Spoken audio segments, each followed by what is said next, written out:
Shalom saudara-saudara terkasih di dalam Tuhan, berjumpa lagi kita di dalam ibadah online kali ini. Saya percaya kita semua bisa ada sebagaimana kita ada saat ini, itu semua karena penyertaan Tuhan, amin. Saya undang untuk setiap kita, persiapkan hati kita untuk kita masuk dalam hadirat Tuhan. Mari kita mulai ibadah online kali ini, kita mau berdoa. Bapa di dalam surga, terima kasih buat setiap kebaikan-Mu. Kami bersyukur Tuhan, kami punya Allah yang dahsyat. Untuk ibadah kali ini Tuhan, biar Engkau persiapkan kami untuk kami bisa masuk dalam hadirat-Mu. Biar Engkau berikan perkenanan buat setiap kami Tuhan. Terima kasih Bapa, terpujilah nama-Mu, haleluya, amin. Haleluya, terima kasih Tuhan. Koriala baya shande, Yesus, Kau sungguh baik. Yesus, nama-Mu indah. Yesus, ku cinta Kau selalu. Ku tinggikan, ku agungkan selamanya. Yesus, Kau sungguh baik. Yesus, nama-Mu indah. Yesus, ku cinta Kau selalu. Ku tinggikan, ku agungkan selamanya. Ku mau memuji-Mu, ku selalu puji-Mu. Ku mau menyembah-Mu, ku selalu sembah-Mu. Kau yang layak terima sebuah pujian, kemuliaan hanya bagi Tuhan.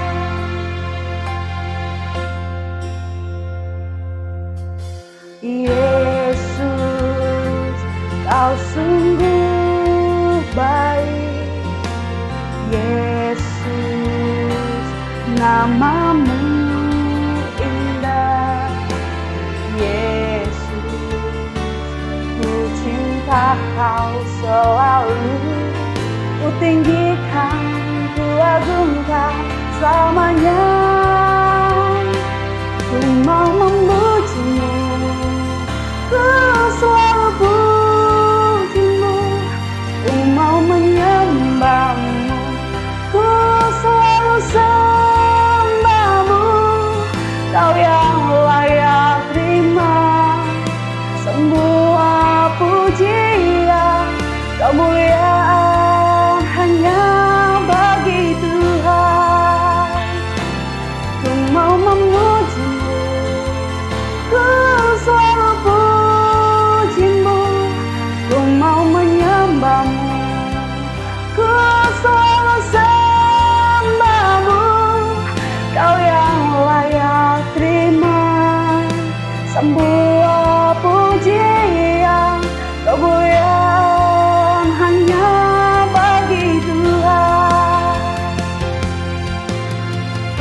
Korialabaya syaralabaralabaralabapapapa. Kami percaya Tuhan, Kau Allah yang sangat baik Tuhan. Kami mau memuji-Mu Tuhan, kami mau menyembah-Mu Tuhan, sebab Engkau Allah satu-satunya yang layak terima setiap puji dan sembah kami Bapa.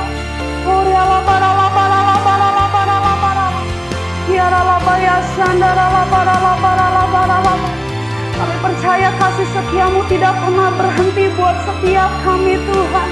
Kami percaya kebaikan-Mu selalu menyertai setiap kami Bapa.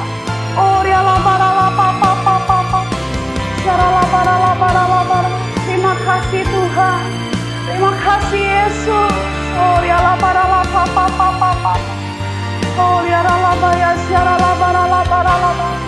Haleluya, haleluya, haleluya, haleluya. Ku mau memuji-Mu, ku selalu puji-Mu. Ku mau menyembah-Mu, ku